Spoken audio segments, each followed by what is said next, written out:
Hi everyone, welcome to Mind Windows. So students, हमने sectors of Indian economy किया था। Sectors में हम फर्स्ट पार्ट कर चुके हैं, जिसमें हमने डिस्कस किया था अपना कि 3 टाइप के सेक्टर्स होते हैं on the basis of activity: primary, secondary and tertiary. Primary sector में हमने देखा कि इसको एग्रीकल्चर एंड रिलेटेड सेक्टर भी बोलते हैं, और जो ऐसे प्रोडक्ट्स होते हैं जो हमें नेचुरली मिलते हैं, जैसे मतलब एग्रीकल्चर है, यानी कि नेचुरल रिसोर्सेज को एक्सप्लॉइट करके हम जिनका भी प्रोडक्शन करते हैं, डेयरी प्रोडक्ट हो गया, फिशिंग हो गया, एग्रीकल्चर हो गया, क्रॉप प्रोडक्शन हो गया, सारा का सारा प्राइमरी सेक्टर में आएगा। उसके बाद हमने देखा है सेकेंडरी सेक्टर, यानी कि इंडस्ट्रियलाइजेशन हो गया, मैन्युफैक्चरिंग करी जाएगी और प्राइमरी सेक्टर के जो मटेरियल थे उनको एज ए रॉ प्रोडक्ट किया जाएगा। जैसे हमने देखा था शुगर केन से जैगरी बनाना सेकेंडरी सेक्टर में आ जाएगा। आयरन से जो है मैन्युफैक्चर करके ट्रेन, मेट्रो, गाड़ियाँ बना देना सेकेंडरी में आ जाएगा। इसको जो है इंडस्ट्रियल सेक्टर भी बोला जाता है।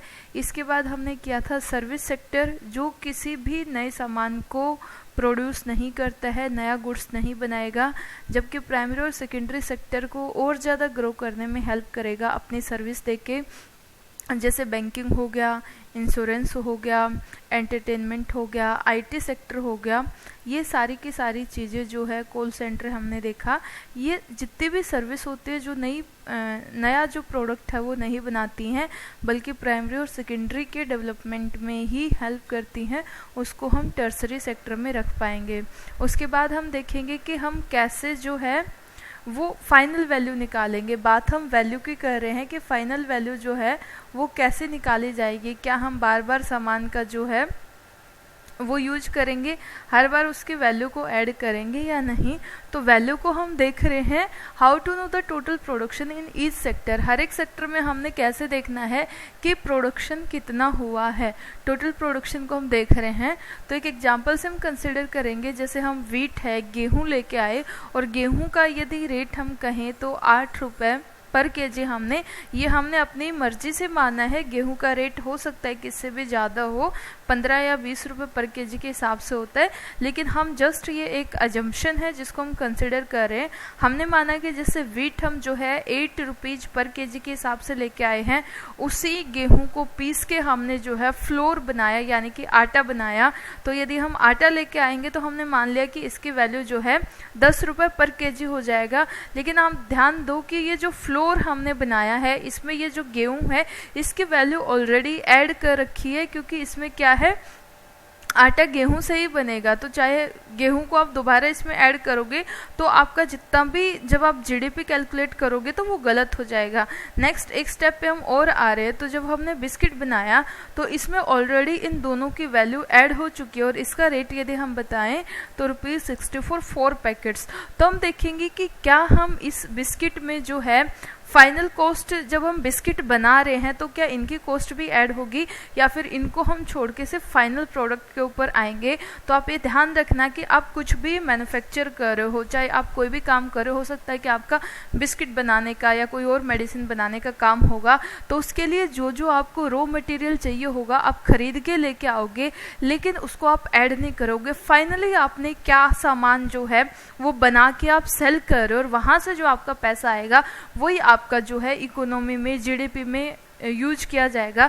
चाहे किसी का बिस्किट बनाने का काम है तो वो अपना गेहूं लाएगा या फिर आटा लाएगा, गेहूं से आटा बनाए या फिर वो डायरेक्ट आटा लेके आए, उसके बाद बिस्किट बनाए। अब बिस्किट से वो कितना पैसा कमा रहा है, फाइनल प्राइस जो हम बिस्किट का रखेंगे, सबको ऐड नहीं करेंगे। तो इसमें आपसे वही पूछा गया था कि कैसे हम टोटल प्रोडक्शन देखेंगे कि प्राइमरी सेक्टर में कितना प्रोडक्शन हुआ है, सेकेंडरी में कितना हुआ है। जैसे तो the value of floor and wheat is not counted separately.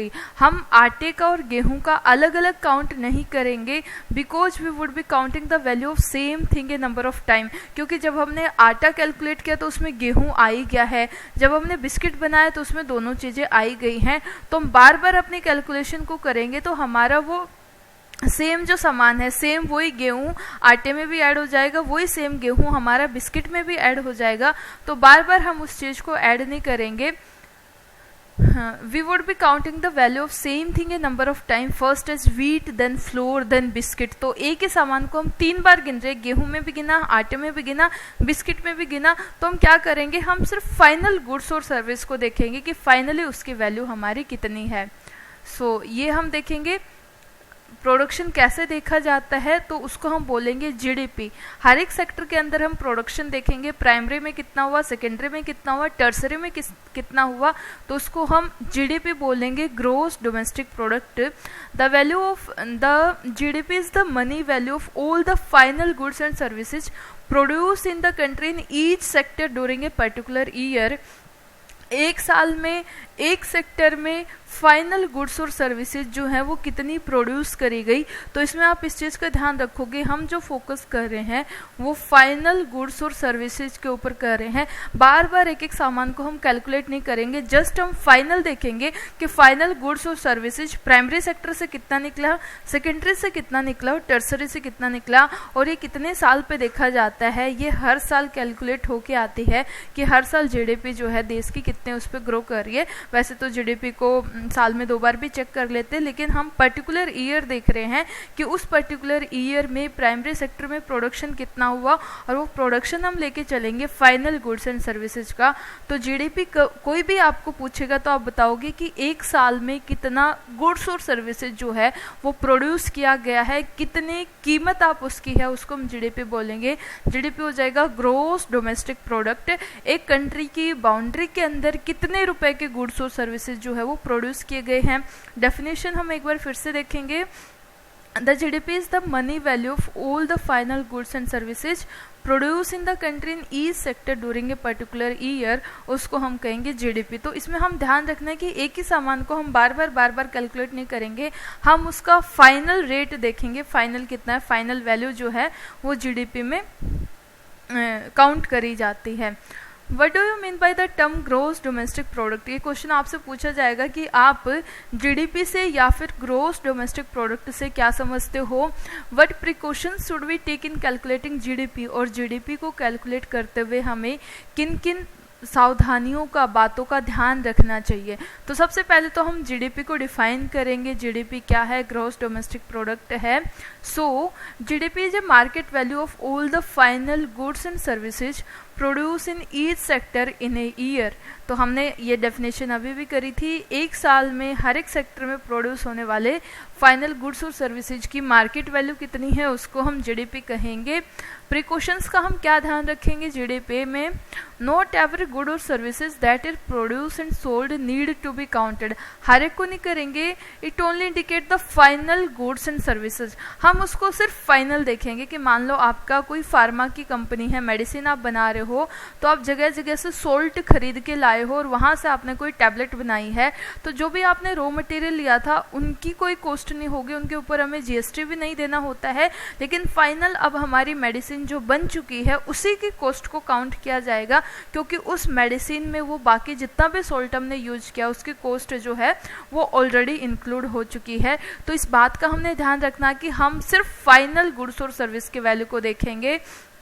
Final goods include the value of all raw material and intermediate goods, क्योंकि उस फाइनल गुड में सारे रॉ मटेरियल की कॉस्ट भी आ चुकी है और जो भी बीच में भी हमने इंटरमीडिएट गुड्स थे उनकी भी वैल्यू ऑलरेडी उसमें आ चुकी है. तो हम जस्ट फाइनल गुड्स की वैल्यू को देखेंगे, बाकी उन जो प्राइमरी और इंटरमीडिएट है उनकी ऑलरेडी आ चुकी होगी. तो जस्ट वर्ड फाइनल के ऊपर आपको ध्यान देना है कि फाइनल गुड्स और सर्विसेज को देखा जाता है. नेक्स्ट हम देखेंगे कि हिस्टोरिकल चेंजेस क्या क्या आए हैं. पहले प्राइमरी सेक्टर ज़्यादा एडवांस था, सेकेंडरी था या टर्सरी था, और टाइम के साथ जो है इसमें क्या चेंज आया है. तो historical changes in the sectors, पहले हम बात कर रहे हैं प्राइमरी सेक्टर की. तो फर्स्ट स्टेज क्या था. At initial stages of development, primary sector was most important sector of human activity. ये कह रहे कि जब 1947 में इंडिया आज़ाद होता है उस टाइम पे हमारा सेकेंडरी सेक्टर उतना डेवलप नहीं था और सर्विसेज तो बहुत लिमिटेड सी होती थी, लेकिन उस टाइम पे सबसे ज़्यादा लोग जो है अराउंड 90% पॉपुलेशन जो है प्राइमरी सेक्टर में एग्रीकल्चरल और रिलेटेड जो एक्टिविटीज़ हैं उसमें काम करती थी. तो पहला स्टेज क्या था. सबसे पहला स्टेज ये था कि जब हमने डेवलपमेंट स्टार्ट किया 1947 के बाद या आफ्टर इंडिपेंडेंट, उस टाइम पे प्राइमरी सेक्टर सबसे ज़्यादा इम्पोर्टेंट होता था क्योंकि जीडीपी में इसका सबसे ज़्यादा कंट्रीब्यूशन होता था। नेक्स्ट हम पढ़ेंगे प्राइमरी सेक्टर क्या है, एक बार हम रिवाइज करेंगे। Agriculture, fishing, mining, dairy, forestry, ये सारे प्राइमरी सेक्टर में आ जाएंगे। टाइम के साथ चेंज क्या हो जाता है, as the methods farming change agricultural sector prospered and produce much more food than before. अब जैसे जैसे एडवांसमेंट आने लगा, पहले हमने देखा हल से खेती करते थे, बैलों से खेती करते थे, अब जैसे जैसे फार्मिंग में टेक्नोलॉजी आई, हमने ट्रैक्टर का और मशीनों का यूज किया, तो फार्मिंग सेक्टर है वो और भी ज़्यादा प्रोस्परस होने लग गया और इसका जो प्रोडक्शन है वो पहले के कंपैरिजन में काफ़ी बढ़ जाता है। तो ये चेंजेस आने शुरू हो जाते हैं। Many people look up new activities as craftsman, traders. अब बाकी लोग जो है नई नई एक्टिविटी, क्योंकि खेती अब जल्दी से होने लग गई, तो जो भी लोग फ्री हो जाते थे, आप सोचो कि पहले जो है हल से खेती करी जाती है या फिर आप मैनुअल लेबर से कर रहे हो, लेकिन अब जो है मशीनों से फटाफट काम हो जाता है, तो बाकी एक्टिविटीज़ में भी आप ध्यान दोगे। तो ऐसा ही है, many people look up new activities like craftsman and traders. तो अब लोगों ने कोई दूसरा काम ढूंढना शुरू कर दिया, कोई क्राफ्टिंग का काम शुरू कर दिया या कुछ बिजनेसमैन बन गए, ट्रेडर्स बन गए, तो इस टाइप का वो काम करते रहते हैं। Buying and selling increase many times, खरीदना और बेचना है, जैसे आप सब्जी मंडी देख सकते हो या कोई भी सामान जो है जहाँ पे खरीदा जाता है या बेचा जाता है, इस टाइप की एक्टिविटीज़ जो है वो बढ़ जाती हैं क्योंकि टाइम बच जाता है लोगों के पास। तो लोग सब्जी बेचना या फ्रूट बेचना, कुछ भी किसी टाइप की दुकान होना, तो इस टाइप की एक्टिविटीज़ जो हैं ये बढ़ जाती हैं। Besides there were also administrators, transporters, army, ETC. इसके साथ साथ बाकी एक्टिविटीज़ भी थी, जैसे एडमिनिस्ट्रेशन का काम करने वाले बढ़ जाते हैं। ट्रांसपोर्ट की तो ज़रूरत पड़ेगी क्योंकि यदि आपकी खेती का प्रोडक्शन बढ़ेगा या फिर फलों का, सब्जियों का प्रोडक्शन बढ़ेगा, तो उस सामान को एक जगह से दूसरे जगह ले जाने के लिए आपको गाड़ी की, ट्रक वगैरह की ज़रूरत पड़ेगी, तो ट्रांसपोर्टेशन ऑलरेडी बढ़ जाएगा। आर्मी को धीरे धीरे करके हम इम्पोर्टेंस दे ही रहे थे, तो बाकी चीज़ें भी जो है ये बढ़ जाती हैं। Most of the goods produce were natural products. उस टाइम पे जो भी प्रोड्यूस किया जाता था वो नेचुरल होता था, उसमें मिलावट कुछ भी नहीं होती थी, जैसे शुगर केन हो गया, जूट हो गया, राइस हो गया या फिर कॉटन हो गया, सब कुछ नेचुरल होता था। Most people were employed in this sector, सबसे ज़्यादा लोग इसी सेक्टर में काम करते थे, यानी कि प्राइमरी सेक्टर जो है वो सबसे ज़्यादा लोगों को रोजगार देता था और इसी से देश का डेवलपमेंट हो रहा था। हम फर्स्ट स्टेज की बात कर रहे हैं, अब हम स्टेज 2 देख रहे हैं। स्टेज 2 में क्या हुआ, सेकेंडरी सेक्टर के ऊपर फोकस किया जाता है। More than 100 years ago, new method of manufacturing were introduced. Factories came up and started expanding. शुरू में तो हमने देखा सिर्फ खेती होता था, धीरे धीरे करके जो है स्टेज 2 आया जिसमें सेकेंडरी सेक्टर के ऊपर फोकस किया गया, मैन्युफैक्चरिंग के ऊपर, प्रोडक्शन के ऊपर फोकस किया जाता है और मैन्युफैक्चरिंग को बढ़ाने के लिए नई नई फैक्ट्री जो है वो बन के आती हैं, स्टार्ट होना शुरू हो जाती हैं और धीरे धीरे करके अपने आप को एक्सपेंड करती हैं। People who earlier work in farm begin to work in factories in large number. तो ऐसे लोग जो पहले खेतों में काम करते थे वो धीरे धीरे करके फैक्ट्रीज में काम करना शुरू कर देते हैं, क्योंकि खेतों में हमें पता है कि एग्रीकल्चर में सीजन पे काम होता है, बाकी टाइम आप साल में बाकी 7-8 महीने फ्री रहते हो, जब हार्वेस्टिंग और सोइंग सीजन आता है तभी आपके पास काम होता है। तो इसमें यही बताया गया है कि अब लोग धीरे धीरे खेती को छोड़ के छोटी मोटी जो भी उनके घर के आसपास फैक्ट्री होती थी उस फैक्ट्रियों में भारी संख्या में काम करना स्टार्ट कर देते हैं। People begin to use many more goods that were produce in factory at cheap rates. जैसे हम ये देखते हैं कि पहले जो है हम खादी के बने कपड़े यूज करते थे, घर में चरखा काटते थे, उससे जो धागा बनता था उससे साड़ियाँ बनाई जाती थी या फिर कपड़े बनाए जाते थे, वो कपड़े बहुत हैवी हो जाते थे। लेकिन मशीनों से बना हुआ जो सामान होता था वो बहुत, आप कह सकते हो कि लाइट वेट का होता था, अट्रैक्टिव भी होता था। अब लोग खेतों में भी काम कर रहे हैं, सेकेंडरी सेक्टर में, फैक्ट्रियों में भी काम कर रहे हैं। अब फैक्ट्रियों में जो काम कर रहे हैं वो फैक्ट्रियों के सामान से इन्फ्लुएंस तो हो ही जाएगा। तो इसमें यही बताया गया है कि धीरे धीरे करके लोग जो है वो फैक्ट्री वाला सामान जो है, क्योंकि वो चीप रेट के ऊपर मिल जाता था, सस्ते दामों के ऊपर मिल जाता था, उसको यूज करना स्टार्ट कर देते हैं। Secondary sector gradually become the most important in production and employment. Secondary sector में बहुत सारी चीज़ें एक साथ चल रही होती हैं, जैसे स्पिनिंग हो गया, विविंग हो गया, जैगरी मेकिंग हो गया, ब्रिक्स है, स्टील है, फूड प्रोसेसिंग है, पेपर मेकिंग है। तो सेकेंडरी सेक्टर बहुत ज़्यादा वाइड होता है। तो ये इसमें प्रोडक्शन भी बहुत ज़्यादा होता था, एक साथ बहुत ज़्यादा गाड़ियाँ बनाई जा रही हैं, पेपर बनाए जा रहे हैं, ब्रिक्स बनाई जा रही हैं, इंफ्रास्ट्रक्चर को डेवलप किया जा रहा है, फूड प्रोसेसिंग जिसकी अपनी एक बहुत बड़ी मार्केट है। तो सेकेंडरी सेक्टर क्या था, इसमें बहुत ज़्यादा प्रोडक्शन होता था। जहाँ पे जितना ज़्यादा प्रोडक्शन होगा उतना ही ज़्यादा हमें लेबर की भी ज़रूरत पड़ेगी, तो लेबर को भी वो बहुत ज़्यादा एम्प्लॉय करता था। तो सेकेंडरी सेक्टर धीरे धीरे करके अब जो है वो प्रोडक्शन में भी अपना जो है इन्फ्लुएंस बढ़ा लेता है और एम्प्लॉयमेंट में भी ज़्यादा से ज़्यादा लोगों को रोजगार देने लग जाता है, यानी कि सेकेंडरी सेक्टर की इम्पोर्टेंस टाइम के साथ बढ़ जाती है। नेक्स्ट हम देखेंगे टर्सरी सेक्टर, यानी कि जो सर्विस सेक्टर की हम बात करें। It became most important in terms of total production and employment. Tertiary sector जो है वो एम्प्लॉयमेंट इसमें भी अच्छा था। टर्सरी सेक्टर में मेनली आपकी सर्विसेज आती हैं, जैसे रिटेल हो गया, बैंकिंग है, ट्रेड है, एजुकेशन है, ट्रांसपोर्ट है, हॉस्पिटैलिटी है, कॉल सेंटर, कम्युनिकेशन, एंटरटेनमेंट और हेल्थ हो जाएगा। ये सारी एक्टिविटीज इसमें आती हैं। अच्छा, तो टर्सरी सेक्टर आज के टाइम पे काफ़ी ज़्यादा एडवांस है, बाद में ये एडवांस हुआ है। तो एक बार इसमें यही क्वेश्चन आपसे पूछा गया है, describe the historical changes in the sectors, describe the historical changes that have taken place in the sectors of economy in the developed country। क्या क्या हिस्टोरिकल चेंजेज आए हैं, क्योंकि हमने सबसे पहले क्या देखा, प्राइमरी सेक्टर के ऊपर ज़्यादा फोकस किया गया, उसके बाद सेकेंडरी सेक्टर के ऊपर, और धीरे धीरे करके सर्विस सेक्टर भी जो है एग्जिस्टेंस में आया है। तो हम क्या बताएंगे, first primary sector predominantly contributed to GDP and held most of the employment. सबसे पहले से प्राइमरी सेक्टर होता था जो प्रीडोमिनेंटली कंट्रीब्यूट करता था, जीडीपी में सबसे ज़्यादा कंट्रीब्यूशन देता था। फिर क्या होता है, then when agricultural activity increase there was need for industrialisation and industrial sector dominated the economy. जब एग्रीकल्चरल एक्टिविटी जो है बहुत ज़्यादा इंक्रीज हो जाती है, इंडस्ट्रियलाइजेशन ज़्यादा से ज़्यादा होता है, फैक्ट्रियाँ लगने लग जाती हैं, अब जो वर्कर्स जो है वो शिफ्ट होने शुरू हो जाते हैं। अब वर्कर्स खेती छोड़ के एग्रीकल्चरल जो सेक्टर था उसमें बढ़ जाते हैं। After 100 years most of the workers shifted to service sector. अब फैक्ट्री में काम करना भी बहुत मुश्किल होता है, अब एजुकेशन बहुत ज़्यादा बढ़ जाती है, तो अब जो वर्कर्स इंडस्ट्रीज में काम करते थे धीरे धीरे करके अपने बच्चों को पढ़ा लिखा के सर्विस सेक्टर की तरफ भेजना शुरू कर देते हैं, क्योंकि सर्विस सेक्टर की जॉब जो है वो प्राइमरी और सेकेंडरी सेक्टर के मुकाबले काफ़ी सिंपल होती है। तो कह रहे हैं कि लगभग 100 years के बाद अब वर्कर्स जो है सर्विस सेक्टर में शिफ्ट हो जाते हैं। Service sector has now become the most important sector in terms of total production. आज के टाइम पे सर्विस सेक्टर बहुत ज़्यादा डेवलप है। यदि हम अभी की बात करें 2023 की, तो सर्विस सेक्टर हमारी जीडीपी में सबसे ज़्यादा कंट्रीब्यूशन करता है। इसने यही बोला है, in terms of total production and employment generation without disturbing the production and productivity of other two sector। अब सर्विस सेक्टर बहुत ज़्यादा डेवलप है, बहुत ज़्यादा प्रोडक्शन कर रहा है, लोगों को एम्प्लॉयमेंट दे रहा है।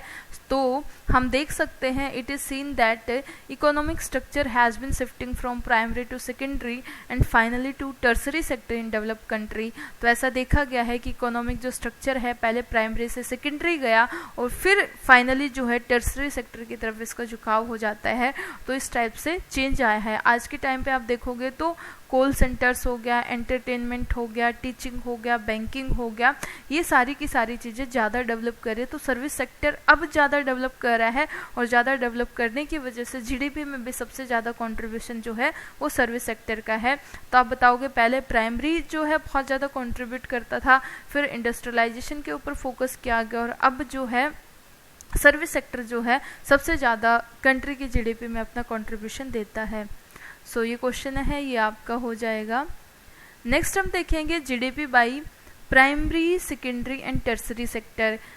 तीनों सेक्टर को हमने कंपेयर किया हुआ है, प्राइमरी सेक्टर, सेकेंडरी सेक्टर और टर्सरी सेक्टर की जीडीपी में क्या क्या कंट्रीब्यूशन आया है। तो प्राइमरी सेक्टर को हमने ये दिखाया गया है, ये आपका प्राइमरी सेक्टर है, ये आपका सेकेंडरी हो जाएगा और ये जो आपका है ये टर्सरी सेक्टर है। शुरू में तो देख पाओगे इन तीनों में से सबसे ज़्यादा 1973-74 की हम बात करें हैं, प्राइमरी सेक्टर यहाँ सबसे ज़्यादा हमें दिखाई दे रहा है। तो इस फैक्ट को हम यहाँ से देख पाएंगे।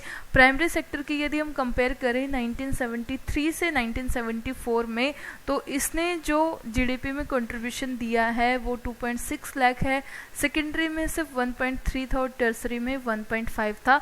तो टोटल आप देखोगे इतना। 1973 1974 सबसे ज़्यादा ग्रेट डिप्रेशन उस टाइम पे आता है, तो हमारे जीडीपी सबसे ज़्यादा डाउन में थी, क्योंकि 1971 में हमने इंडिया और पाकिस्तान का वॉर होता है। तो वॉर बहुत से रहे हैं उससे पहले भी, 1962 में, 1965 में, 1971 में, तब हमारी जीडीपी जो है बहुत ज़्यादा कम थी। तो ये करोड़ में है, 5.4 लाख करोड़, काफ़ी कम है आज के कंपैरिजन में। उसके बाद अभी हम देखें कि इसमें कितना इंक्रीमेंट हुआ है। प्राइमरी सेक्टर यदि हम देखेंगे तो यहाँ से देखो ये प्राइमरी सेक्टर है, थोड़ा बहुत बड़ा है। सेकेंडरी सेक्टर है, इसमें भी काफ़ी चेंजेस आए हैं, लेकिन सबसे ज़्यादा चेंज किस में आया हम कहेंगे टर्सरी सेक्टर या सर्विस सेक्टर सबसे ज़्यादा जो है वो ग्रो कर गया है। तो 2013 या 14 में देखें हम, प्राइमरी सेक्टर 9 लाख करोड़ हो जाएगा, सेकेंडरी सेक्टर 13 लाख करोड़ हो जाएगा, और जो टर्सरी सेक्टर है वो 35 लाख करोड़ हो जाएगा। सबसे ज़्यादा जो डेवलपमेंट आया है वो टर्सरी सेक्टर में आया है। और ये हमने देखा भी है कि प्राइमरी और सेकेंडरी ने भी ग्रो किया है, लेकिन टर्सरी के मुकाबले उतना नहीं किया है। आज के टाइम पे सर्विस सेक्टर सबसे ज़्यादा जीडीपी में कंट्रीब्यूशन करता भी है। फैक्ट यदि आप 2022-23 के हिसाब से देखोगे तो और भी ज़्यादा आपको बढ़ा हुआ मिलेगा। So the total production in all the sector has grown over the 40 year। तीनों में चेंज आया है, ये हमने देखा कि तीनों में जो है वो टोटल प्रोडक्शन बढ़ चुके हैं। चाहे हम प्राइमरी की बात करें, चाहे हम सेकेंडरी की बात करें, प्रोडक्शन के मामले में तीनों में चेंज आया है। और ये भी बात है कि टाइम के साथ तीनों सेक्टर जो है वो ग्रो करेंगे। यहाँ पे यही बोला गया है कि प्रोडक्शन जो है वो तीनों सेक्टर में ग्रो कर चुका है। प्रोडक्शन चाहे प्राइमरी की बात हो, सेकेंडरी की बात हो या टर्सरी की बात हो, तीनों में प्रोडक्शन ग्रो करेगा और टाइम के साथ ये प्रोडक्शन और भी ज़्यादा बढ़ जाएगा। ये क्वेश्चन है आपके लिए, why has the primary sector remain more important than other sector in spite of its smaller share in GDP. कि प्राइमरी सेक्टर अभी भी इतना ज़्यादा क्यों इम्पोर्टेंट है बाकी उसके कंपेरिजन में? तो इसका आंसर आप लिखोगे और इसका रीज़न भी यही हो जाएगा कि प्राइमरी सेक्टर जो है वो सबसे ज़्यादा लोगों को एम्प्लॉयमेंट प्रोवाइड करता है। आज के टाइम पे भी आप देखोगे कि प्राइमरी सेक्टर में सबसे ज़्यादा लोग ऐसे हैं जो काम कर रहे हैं। ऑलमोस्ट 60% पॉपुलेशन जो है वो आज के टाइम पे भी हमारे खेती ही कर रही है। तो प्राइमरी सेक्टर इस वजह से ज़्यादा इम्पोर्टेंट है क्योंकि ये एक वाइड नंबर ऑफ पॉपुलेशन को एम्प्लॉयमेंट प्रोवाइड कर रहा है और उनकी रोजी रोटी जो है सिर्फ खेती की वजह से चल रही है। नेक्स्ट है share of sectors in GDP. यदि हम जीडीपी में कंट्रीब्यूशन की बात करें तो पहले हम देख रहे हैं 1973-1974 का। 1973-74 में सबसे ज़्यादा जीडीपी में जो कंट्रीब्यूशन था वो टर्सरी सेक्टर का था 48%। सेकेंड नंबर पे आपका हो जाएगा प्राइमरी सेक्टर का 40% और थर्ड आपका हो जाएगा सेकेंडरी सेक्टर का 12%। उस टाइम पे इतना इंफ्रास्ट्रक्चर के ऊपर ध्यान नहीं दिया गया था, तो सेकेंडरी सेक्टर काफ़ी आप देखोगे वर्सली हिट किया हुआ है। तो 1973-74 में भी सबसे ज़्यादा जीडीपी में कंट्रीब्यूशन टर्सरी है। प्राइमरी और टर्सरी में ज़्यादा डिफरेंस नहीं है, हल्का फुल्का ही डिफरेंस है, 48 to 40 का डिफरेंस है, जबकि सेकेंडरी सेक्टर तो बहुत ज़्यादा पीछे था। जबकि अभी की हम बात करें 2013 और 14 की, तो जीडीपी में शेयर कितना हो जाएगा? प्राइमरी यहाँ से देखो आप, यहाँ 40 है और यहाँ पे आपका कितना हो चुका है? 12% हो चुका है। तो प्राइमरी सेक्टर टाइम के साथ डिक्रीज किया है, अब ये और कम हो चुका है। सेकेंडरी सेक्टर में 12% था, लेकिन अब आप देखोगे तो ये 20% हो चुका है, बढ़ चुका है। टर्सरी सेक्टर में सबसे ज़्यादा हाइक आया है 48% से। यदि अभी हम जीडीपी में कंट्रीब्यूशन देखें तो 68%, और इसी के साथ हम कहेंगे कि जो हमारा टर्सरी सेक्टर है यह जीडीपी में सबसे ज़्यादा कंट्रीब्यूट करता है, और जो प्राइमरी सेक्टर है यह हमारी जीडीपी में सबसे कम कंट्रीब्यूशन करता है। ये आपको दिखा रखा है 73-74 का भी। यहाँ से आप देख पाओगे कि ये देखो, ये जो इतना था ये बढ़ के अब ज़्यादा हो चुका है। इसमें भी बढ़ाव आया है, सेकेंडरी सेक्टर ने भी ग्रो किया है, लेकिन जो हमारा प्राइमरी सेक्टर था वो कहीं ना कहीं कम हो चुका है और काफ़ी ज़्यादा ये कम हो चुका है, 40% से 12% के ऊपर आया है। तो प्राइमरी सेक्टर टाइम के साथ अपनी जीडीपी में कंट्रीब्यूशन को और कम कर रहा है और कम कर रहा है। और इसका रीज़न यही है कि आज के टाइम पे यदि आप देखोगे कि ज़मीनें भी बहुत कम होती जा रही हैं, लोगों के पास अपने छोटे छोटे प्लॉट्स हैं, ज़मीन बहुत ज़्यादा कम है, और पॉपुलेशन बढ़ने की वजह से जो खेती जहाँ पे करी जाती थी, अब उस ज़मीन को जो है लोगों को घर प्रोवाइड करने में, इंफ्रास्ट्रक्चर में ज़्यादातर ज़मीनें एक्वायर हो चुकी हैं। और टाइम के साथ बहुत ज़्यादा टेक्नोलॉजी की ज़रूरत अभी भी है खेती में, तो प्राइमरी सेक्टर के ऊपर और ज़्यादा ध्यान देने की ज़रूरत है ताकि ये हमारे और भी ज़्यादा डेवलपमेंट कर पाए जीडीपी में। ये फैक्ट आप ध्यान रखोगे, जीडीपी में शेयर सबसे ज़्यादा है। Over the 40 years production in all 3 sectors has increase but it increase most in tertiary sector. Production तो तीनों में बढ़ा है, लेकिन टर्सरी सेक्टर में ये प्रोडक्शन सबसे ज़्यादा बढ़ के आया है। Reason for rising importance of tertiary sector in India. अब हमने कुछ रीजन्स पढ़ने हैं कि जब डेवलपमेंट हुआ तो सिर्फ टर्सरी सेक्टर में क्यों हुआ, प्राइमरी और सेकेंडरी सेक्टर, प्राइमरी सेक्टर तो माइनस में चला गया, यानी कि पहले ज़्यादा था अब कम हो गया है उसका जीडीपी में कंट्रीब्यूशन। सेकेंडरी सेक्टर में भी इम्प्रूवमेंट आया है लेकिन उतना नहीं आया। सिर्फ टर्सरी सेक्टर में प्रोडक्शन में भी सबसे ज़्यादा इम्प्रूवमेंट आया है और जीडीपी में भी सबसे ज़्यादा इम्प्रूवमेंट आया है। तो ऐसा क्या है टर्सरी सेक्टर में जो जिससे उसकी इम्पोर्टेंस बहुत ज़्यादा बढ़ती जा रही है? तो हमें यहाँ से यही पढ़ना है, what are the reasons for rising importance of tertiary sector in India. India में टर्सरी सेक्टर के बढ़ने की क्या क्या वजह है, तो हम एक एक करके पढ़ेंगे। First, over a period of time many basic service provided by government increase. Time के साथ गवर्नमेंट जो सर्विस प्रोवाइड करती थी वो भी बढ़ चुकी हैं, जैसे अब हॉस्पिटल हो गया, कोर्ट हो गया या एमसीडी हो गया, डिफेंस है, एडमिनिस्ट्रेटिव ऑफिस है, एजुकेशन हो गया, पोस्ट ऑफिस है या टेलीग्राफ हो जाएगा, पुलिस स्टेशन है, इंश्योरेंस है, ट्रांसपोर्टेशन है, बैंक है। तो टाइम के साथ सर्विस बढ़ी हैं, जितनी भी सर्विस है। यदि आप ट्रांसपोर्ट की बात करोगे तो डेली हम जो है नए नए आप कहोगे कि रिसर्च कर रहे हैं। जैसे अभी फ़िलहाल में आप देखोगे तो वंदे भारत एक्सप्रेस हो गया या मेट्रो ट्रेन्स लगातार चलाई जा रही हैं, कनेक्टिविटी जो है वो लगातार उसके ऊपर फोकस किया जा रहा है। तो इसने यही बोला है सबसे पहला पॉइंट कि टाइम के साथ जो सरकार सर्विस प्रोवाइड करती थी उसमें बहुत ज़्यादा चेंजेज आए हैं। कोर्ट की बात करोगे तो अभी आप ऑनलाइन हियरिंग देख सकते हो, एप्स बन गई हैं जिसमें आप अपनी ऑलरेडी देख सकते हो कि मेरा जो भी कोर्ट केस पेंडिंग है उसकी डेट कब है या क्या चल रहा है उसमें, तो ये आप देख सकते हो। इंश्योरेंस देखोगे ऑनलाइन हो चुका है, पुलिस स्टेशन देखोगे एफआईआर आप ऑनलाइन करा सकते हो, और जितने भी पुलिस चौकी होती थी उनकी संख्या भी बढ़ चुकी है। एजुकेशन में भी चेंजेज आ रहे हैं, ऑनलाइन एजुकेशन हो गया, बैंक एक के बाद एक आप प्राइवेट बैंक देख पाओगे, गवर्नमेंट बैंक देख पाओगे, पोस्ट ऑफिस देखोगे, बहुत ज़्यादा फैसिलिटी जब प्रोवाइड करने लग गया है। तो यही है कि टाइम के साथ जो बेसिक सर्विस थे जो सरकार प्रोवाइड करती थी उसमें काफ़ी ज़्यादा बढ़ोतरी हुई है, वो इंक्रीज हुई है। Development of agricultural and industries leads to the development of services like. Agriculture और इंडस्ट्री के बढ़ने की वजह से सर्विस में भी इंक्रीमेंट आया है। जैसे मान लो खेती ज़्यादा होगी तो जितनी ज़्यादा खेती होगी उस सामान को ले जाने के लिए आपको ट्रांसपोर्ट की ज़रूरत पड़ेगी, तो ट्रांसपोर्ट बढ़ेगा इससे। उसके लिए स्टोरेज की ज़रूरत पड़ेगी तो स्टोरेज के लिए नए नए आप कहोगे कि गोदाम बनाए जाएंगे। ट्रेड भी उससे बढ़ेगा तो नई नई मार्केट वहाँ पे लगाई जाएंगी। तो इसमें यही बोला है कि यदि एग्रीकल्चरल और इंडस्ट्रीज का प्रोडक्शन बढ़ेगा तो सर्विस सेक्टर भी अपने आप ही डेवलप हो जाएगा, क्योंकि मान लो सामान ही नहीं होगा तो दुकानदार सामान बेचेगा क्या, और जितना ज़्यादा प्रोडक्शन होगा उतने ज़्यादा नई सब्जी बेचने वाले, फ्रूट बेचने वाले शॉपकीपर्स निकल के आएंगे। तो एग्रीकल्चरल और इंडस्ट्रीज में डेवलपमेंट आने की वजह से भी सर्विस सेक्टर में डेवलपमेंट आया है।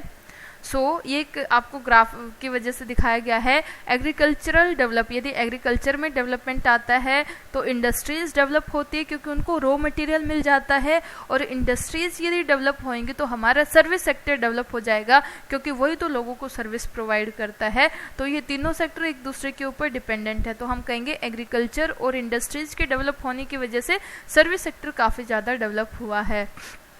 Next, as income level rise section of people demanded more service. जैसे जैसे लोगों की इनकम बढ़ रही है तो लोगों को ज़्यादा सर्विस चाहिए। यदि आपकी जेब में पैसा होगा तो आप क्या करोगे कि आप नई गाड़ी खरीद के लाओगे, आप अब उस गाड़ी में आप घूमने जाओगे, बाहर खाने जाओगे। तो इस टाइप का हो जाएगा कि जैसे जैसे लोगों की जेब में पैसा आता है सर्विस भी उनकी बढ़ जाती है। आप मॉल जाओगे, आप बाहर खाना खाओगे, आप स्विमिंग क्लासेज करोगे, आप अलग अलग तरीके की जो है ट्रिप्स प्लान करोगे, ट्रैवलिंग जो स्पॉट्स हैं उनके ऊपर जाओगे और अपनी लाइफ को एंजॉय करोगे। तो थर्ड यही है सर्विस सेक्टर के ज़्यादा डेवलप होने की वजह से, क्योंकि लोगों की इनकम बढ़ चुकी है और जब जब इनकम बढ़ेगी लोग जो है ज़्यादा सर्विस की जो है वो डिमांड करेंगे।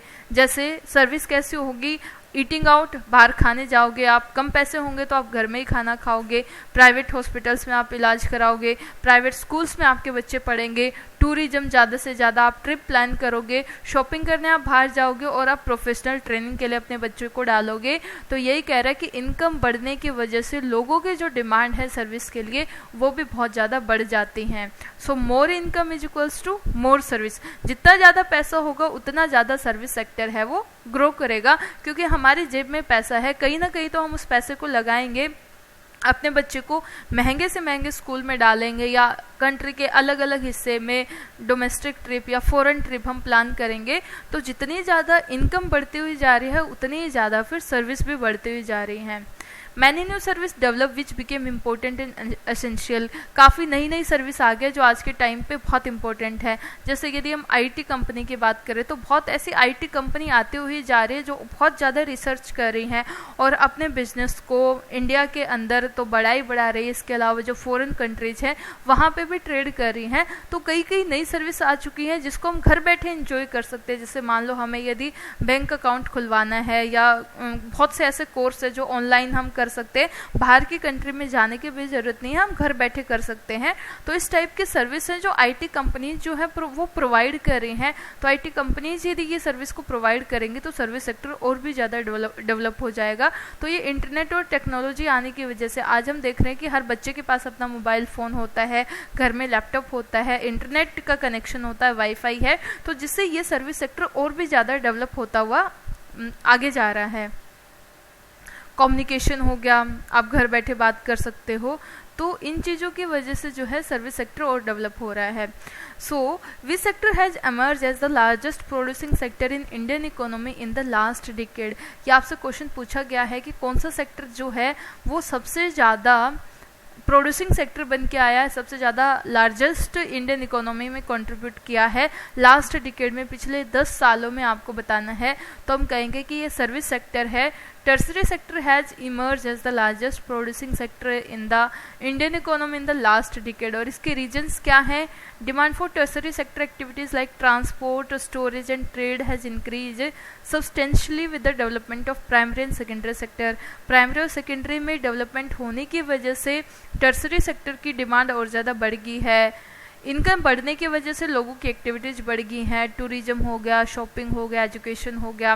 बेसिक सर्विस जो हैं जैसे education, health care, communication, they require a large number of people to be engage in these tertiary activities. चाहे एजुकेशन देनी है तो स्कूल्स बनेंगे, स्कूल में टीचर्स ज़्यादा से ज़्यादा भर्ती करे जाएंगे तो वो बढ़ जाएगा। हेल्थ केयर है, अब इतने ज़्यादा 135 करोड़ पॉपुलेशन है, वो यदि बीमार होगी तो हेल्थ केयर भी वहाँ से डेवलप होएगा, कम्युनिकेशन डेवलप होएगा। तो ये बेसिक सर्विस जो है ये पॉपुलेशन के बढ़ने की वजह से ज़्यादा लोगों को एम्प्लॉय कर रही हैं। लिबरलाइजेशन हो गया इकोनॉमी का, यानी कि अब आप एक कंट्री से दूसरी कंट्री के साथ ट्रेड कर सकते हो, यहाँ बैठे आप बाहर के बच्चों को भी पढ़ा सकते हो, बाहर भी आप ट्रेड कर सकते हो। तो लिबरलाइजेशन है, यानी कि नए इकोनॉमिक रिफॉर्म्स हुए हैं जिनकी वजह से इंडिया में तो आप ट्रेड कर ही कर सकते हो, इंडिया के बाहर भी कर सकते हो, अपनी कंपनी को आप ग्रो कर सकते हो। तो इससे भी सर्विस सेक्टर में काफ़ी डेवलपमेंट आया है। और increasing requirement of software export from abroad created a boom in the call centre. जो सॉफ्टवेयर कंपनी होती हैं, कॉल सेंटर्स वगैरह हो गए, तो वो बहुत ज़्यादा रिक्वायरमेंट में है, क्योंकि आप अलग अलग कंट्रीज़ में अपने वर्चुअल ऑफिस बना लेते हो तो आपको कॉल सेंटर के लिए लोगों को एम्प्लॉय किया जाएगा ताकि आप अपनी जो भी आपका प्रोडक्ट है उसकी डिटेलिंग आप कर सको। तो इससे हम देख रहे हैं कि आईटी कंपनीज बहुत ज़्यादा बढ़ रही हैं। तो इन्हीं सब की वजह से हम कह सकते हैं कि पिछले 10 सालों में सर्विस सेक्टर सबसे ज़्यादा डेवलप होकर आया है और जिसने एक बूम ला दिया है हमारी इंडियन इकोनॉमी में, और ये अगले 10 साल में और भी ज़्यादा बढ़ जाएगा। सो इस टाइप से आप इस आंसर को कंप्लीट करोगे। नेक्स्ट हम देखेंगे service sector in India employees different kind of people. Service sector में अलग अलग टाइप के लोग होते हैं। रिटेल शॉप्स होगी, बैंकिंग है, ट्रेड, एजुकेशन, कम्युनिकेशन हो गया, transport, hospitality, call centre, entertainment और हेल्थ। तो सर्विस सेक्टर आपको ध्यान रखना है।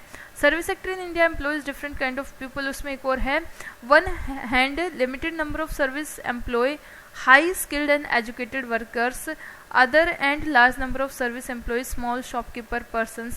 The second category of people barely manage to earn a living but have alternative opportunities. इसको मैं थोड़ा सा ऊपर कर देती हूँ ताकि हम इसको अच्छे से पढ़ पाएंगे। अब सर्विस सेक्टर की हम कमियों को बता रहे हैं।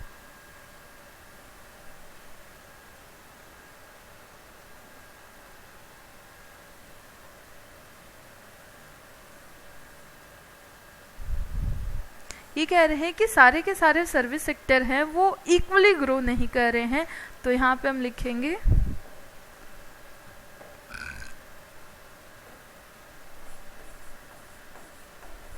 नोट ऑल सर्विस सेक्टर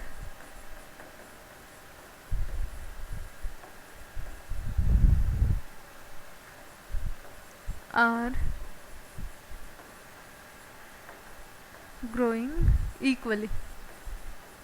सारे सर्विस सेक्टर ऐसे नहीं हैं जो इक्वली ग्रो कर रहे हो, कुछ में बहुत ज़्यादा एक्सप्लॉयटेशन भी होता है। तो ये कह रहा है कि कुछ सर्विस सेक्टर है, one hand limited number of service employees, highly skilled and educated workers. कुछ ऐसी कंपनीज होती हैं जो बहुत ही ज़्यादा हाईली स्किल्ड लेबर जो है वर्कर्स है, उन्हीं को बहुत ज़्यादा पढ़े लिखे होने चाहिए, कंप्यूटर की आपके पास नॉलेज होनी चाहिए। जैसे इन्फोसिस हो गया, तो बहुत अच्छी हाईटेक कंपनी होती हैं जो सिर्फ हाईली स्किल्ड लोगों को ही अपने पास एम्प्लॉय करती हैं, एजुकेटेड लोगों को ही एम्प्लॉय करती हैं। दूसरी तरफ कुछ सर्विस सेक्टर ऐसा है जिसमें जैसे स्मॉल शॉपकीपर हो गए, छोटे छोटे जो शॉपकीपर होते हैं, या फिर जो रिपेयर पर्सन होते हैं, या जो ट्रांसपोर्ट पर्सन होते हैं। तो यहाँ पे जो होता है, ये वाला जो सर्विस सेक्टर होता है, ये इसमें बहुत ज़्यादा लोग काम करते हैं और उनको पैसा बहुत ज़्यादा कम मिलता है। Second category of people barely manage to earn a living but have to alternative opportunities to work.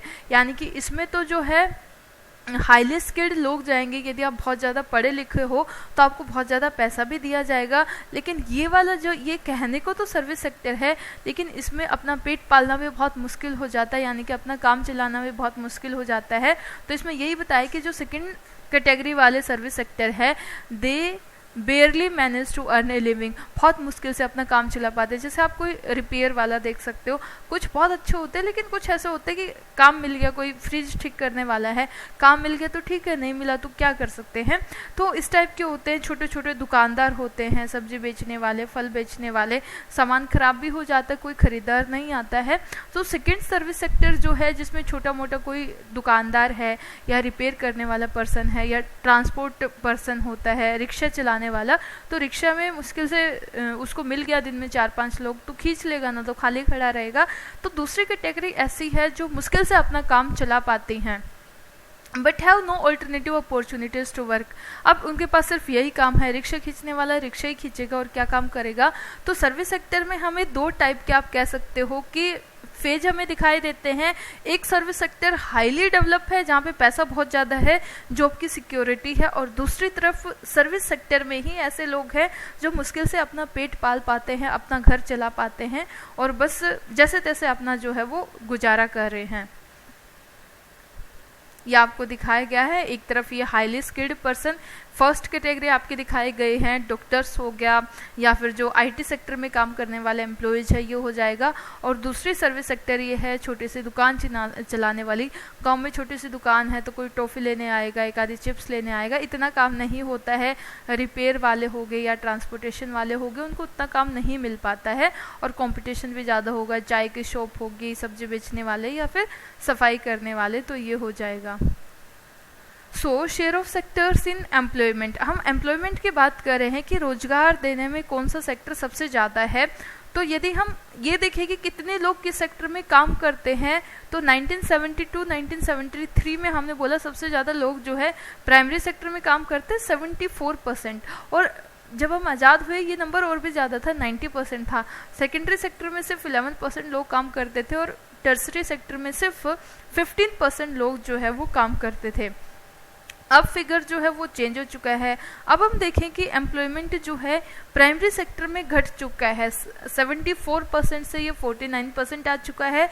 Secondary sector 11 से बढ़ के 24 सेक्टर हो चुका है और टर्सरी सेक्टर जो है वो 27% है, बढ़ चुका है।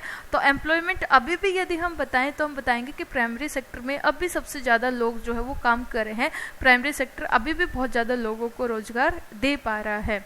सो ये 74% आप देख पा रहे हो, वहाँ पे 11% है और वहाँ पे 15% है।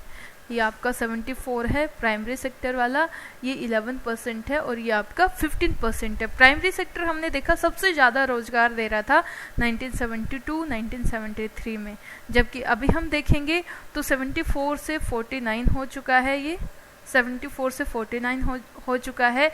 11 से ये 24 ये बढ़ा है और ये आपका ये भी बढ़ा है। तो सिर्फ आपका जो कम हुआ है वो ये वाला कम हुआ है प्राइमरी सेक्टर। ये आप देखो यहाँ पे 74% था जबकि यहाँ पे 49% था। तो एम्प्लॉयमेंट अभी भी सबसे ज़्यादा प्राइमरी में ही है, लेकिन पहले के कंपैरिजन में हम कहेंगे कि काफ़ी ये कम हो चुका है। Even today primary sector is the largest contributor to employment in developing countries like India. यानी कि हमने ये तो कह दिया कि प्राइमरी सेक्टर में एम्प्लॉयमेंट जो है पहले के कंपैरिजन में कम हुआ है, लेकिन अब भी हम ये देख पा रहे हैं कि अभी भी 49% लोग जो हैं वो अभी भी एग्रीकल्चर और रिलेटेड एक्टिविटीज़ में काम कर रहे हैं। तो प्राइमरी सेक्टर में भले ही एम्प्लॉयमेंट कम हुआ हो, लेकिन बाकियों के कंपैरिजन में अभी भी सबसे ज़्यादा लोग इसी सेक्टर में काम कर रहे हैं। ऐसा क्यों हुआ है ये हमने देखना है। Not enough jobs were created in the secondary and tertiary sector over the last 40 years. ये इस वजह से है कि बहुत ज़्यादा जॉब नहीं क्रिएट करी गई है। जैसे यदि आप इंडस्ट्रीज में देखो, प्रोडक्शन तो 9% बढ़ा है, लेकिन यदि हम एम्प्लॉयमेंट की बात करें तो 3% बढ़ा है। मशीनों के आने की वजह से काम जल्दी हो जा रहा है और आजकल ज़्यादा से ज़्यादा काम जो है वो ऑनलाइन हो जाता है, तो ज़्यादा लोगों की ज़रूरत नहीं पड़ती और ज़्यादा लोगों की ज़रूरत नहीं पड़ेगी तो एम्प्लॉयमेंट आपका नहीं बढ़ेगा। तो हमने देखा जैसे प्रोडक्शन तो बहुत ज़्यादा बढ़ा है, प्रोडक्शन तो 9% बढ़ा है, लेकिन कितने लोग आपने रिक्रूट करे, आपने सिर्फ 3% ही आपका एम्प्लॉयमेंट बढ़ाया है। तो बहुत ज़्यादा जॉब क्रिएट नहीं कर रहा है सेकेंडरी और टर्सरी सेक्टर प्रोडक्शन के कंपेयर में। सर्विस सेक्टर की हम बात करें, सर्विस सेक्टर में भी कुछ ऐसा है कि सर्विस सेक्टर में ये देखो, सर्विस सेक्टर में प्रोडक्शन देखोगे तो 14% बढ़ा है, यानी कि प्रोडक्शन ज़्यादा बढ़ रहा है, जबकि लोगों को रोजगार देने की बात आएगी, एम्प्लॉयमेंट की बात आएगी तो ये सिर्फ 5% बढ़ा है। हकीकत से यदि आप देखा जाए तो यदि आप 14% अपना काम बढ़ा रहे हो तो आपको एम्प्लॉयमेंट भी 14% बढ़ाना पड़ेगा, बल्कि ऐसा नहीं है। यहाँ पे बहुत ज़्यादा काम लिया जाता है लोगों से, तो प्रोडक्शन 14% इन्होंने बढ़ा लिया, जबकि एम्प्लॉयमेंट जो है सिर्फ 5% ही बढ़ाया है। तो इसी वजह से बोला गया है कि not enough job work created in secondary tertiary sector over the last 40 years. पिछले 40 सालों में प्रोडक्शन के कंपैरिजन में उतनी ज़्यादा जॉब्स जो हैं वो नहीं क्रिएट करी गई हैं सेकेंडरी और टर्सरी सेक्टर में। More than half of the workers in the country are working in the primary sector. अभी भी हमने कितना देखा, 49% लोग जो हैं वो अभी भी प्राइमरी सेक्टर में काम कर रहे हैं। Mainly in agricultural producing only 1/4 of the GDP, जबकि इनका जीडीपी में आप कंट्रीब्यूशन देखोगे तो सिर्फ 1/4 यानी कि 25% के आसपास ही है। तो ज़्यादा लोग जो है वो खेती कर रहे हैं, लेकिन जीडीपी में उनका कंट्रीब्यूशन जो है बहुत ज़्यादा कम है। The secondary and tertiary sector produce 4/5 of the produce, whereas they employ less than half of the people. यदि हम सेकेंडरी और टर्सरी की बात करें तो जीडीपी तो वो अच्छा खासा जो है प्रोड्यूस करे, जीडीपी में सबसे ज़्यादा कंट्रीब्यूशन है, लेकिन लोगों को रोजगार देने की बारी आती है तो बहुत ज़्यादा कम लोग वहाँ पे काम करते हैं। Why does disguised employment not help to enhance the productivity of the country? आपसे पूछा गया है कि जो डिस्गाइज एम्प्लॉयमेंट है, जो छिपी हुई बेरोजगारी होती है, यानी कि एक काम जिसको 2 लोग कर सकते हैं उसमें 5 लोग लगे हुए हैं, तो वो उससे प्रोडक्टिविटी क्यों नहीं ज़्यादा इन्हेंस हो जाती है, तो ये आपको लिखना है। तो इसमें बताया गया है जैसे disguise in unemployment does not help to enhance the productivity of the country, more than half of the workers in the country are working in the primary sector mainly in agriculture producing only quarter of the GDP. खेती में अब मान लो घर में father mother हैं आपके, खेती करते आ रहे थे, जब आप छोटे थे तो करते आ रहे थे, उतना ही अनाज पैदा होता था। बच्चे बड़े हो गए लेकिन उनको कहीं पे जो है रोजगार नहीं मिला, तो वो थकार के क्या करेंगे, खेत में ही अपने मम्मी पापा के साथ काम करना शुरू कर देंगे, तो उससे आपका अनाज बढ़ थोड़ी जाएगा, उतना ही प्रोडक्शन होगा। तो यही कह रहे हैं कि प्राइमरी सेक्टर जो है एग्रीकल्चर में, उसमें कहने को तो 49% लोग काम कर रहे हैं, लेकिन जीडीपी में उसका कॉन्ट्रीब्यूशन 25% ही आएगा, क्योंकि एक काम चाहे आप एक आदमी से करा लो या 3 आदमी से करा लो, काम तो बराबर ही है ना, उतना ही काम होना है। In contrast to this, secondary and tertiary sector produce 3/4 of the produce, whereas they employ less than half the people. सिर्फ ज़्यादा लोग उसी काम को कराने के लिए एम्प्लॉय करोगे तो उससे आपकी जीडीपी थोड़ी बढ़ जाएगी, प्रोडक्शन आपका बराबर ही रहेगा। जैसे सेकेंडरी और टर्सरी सेक्टर है, इन्होंने डिस्गाइज एम्प्लॉयमेंट लिया ही नहीं, इसने ज़्यादा लोगों को रोजगार दिया ही नहीं, क्योंकि इनको पता है कि चाहे 10 को लगाएं चाहे हम 5 को लगाएं, काम तो बराबर ही करना है। If we move a few people out from agricultural sector, production will not be affected. ये आपको ध्यान रखना है। यदि खेती में से कुछ लोगों को हटा दिया जाए, जैसे हमने कहा कि परिवार में पहले आपके फादर मदर 2 जने काम करते थे, तो भी हम मान लो ये बता के चले कि आपका जो है ना 50 क्विंटल गेहूं पैदा होता था, 50 क्विंटल हम लेके चले, और अब मान लो उनके 2 बच्चे हैं तो 2 + 2 4 हो जाएंगे। अब 4 लोग उसी खेत में काम कर रहे, लेकिन अभी भी हम कहें कि 50 क्विंटल ही पैदा होता है। तो यदि हम इन 2 बच्चों को हटा देंगे तो क्या प्रोडक्शन में फ़र्क पड़ेगा? हम कहेंगे बिल्कुल भी फ़र्क नहीं पड़ेगा, अभी भी 50 होएगा, बल्कि पहले होता ही था। तो इसमें यही बताया कि यदि हम कुछ लोगों को खेती से बाहर निकाल देंगे तो भी हमारे प्रोडक्शन के ऊपर कोई फ़र्क नहीं पड़ेगा। This people are disguise employment, ये लोग जो है छिपी हुई बेरोजगारी है जो छिप गई है। कोई और काम धंधा ढूंढेंगे तो वहाँ से जॉब करेंगे तो प्रोडक्शन ज़्यादा होएगा। कि मान लो ये 2 बच्चे हमने कहा कि खेत में ही काम बटा रहे हैं, यदि ये बाहर जाके 10-10 हज़ार या 20-20 हज़ार की जॉब करेंगे तो घर की इनकम बढ़ जाएगी, और घर की इनकम बढ़ेगी तो जीडीपी भी बढ़ जाएगी। तो इसमें यही बताया गया है कि डिस्गाइज अनएम्प्लॉयमेंट जो है वो प्रोडक्टिविटी में फ़ायदा नहीं देती है। यदि हम इनको हटा भी देंगे तो भी हमारे प्रोडक्शन के ऊपर कोई भी फ़र्क नहीं पड़ेगा। अच्छा, अभी हम नेक्स्ट जो क्लास करेंगे उसमें कुछ केस स्टडीज़ को देखेंगे, जिसमें हम ऑर्गेनाइज और अनऑर्गेनाइज सेक्टर को डिस्कस करेंगे कि ऑर्गेनाइज सेक्टर के अपने क्या फ़ायदे होते हैं, अनऑर्गेनाइज के अपने क्या फ़ायदे होते हैं। यहाँ तक आई होप आप लोगों को समझ आ गया होगा, और यदि आप यहाँ तक पहुँचे हो, यदि चैप्टर में कोई डाउट है तो आप कमेंट सेक्शन में प्लीज़ ड्रॉप कर दीजिएगा। नेक्स्ट क्लास में हम उनको सोल्व करने